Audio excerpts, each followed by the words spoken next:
निहुरी के अंगना बहारेली समधी के बहिनी। निहुरी के अंगना बहारेली समधी के बहिनी।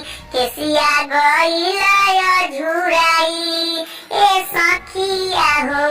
केसिया गइला झुराई ए सखिया हो।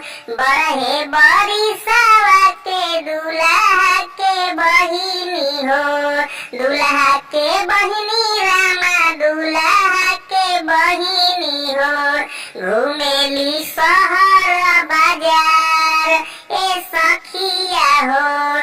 घुमेली शहर बाजार ए सखिया हो। ओही रे बाजारिया में 10 गोरिया रैन कर। ओही रे बाजारिया में 10 गोरिया रैन कर। कुलहुन से करेली प्यार सुन सखिया हो। कुलहुन से करेली प्यार सुन सखिया हो।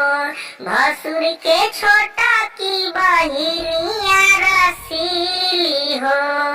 भसुर के छोटा की बहिनिया रसीली हो। घुमेली जिला गोरखपुर ए सखिया हो।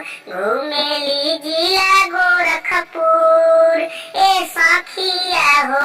माजा लुटेली भरपूर ए सखिया हो।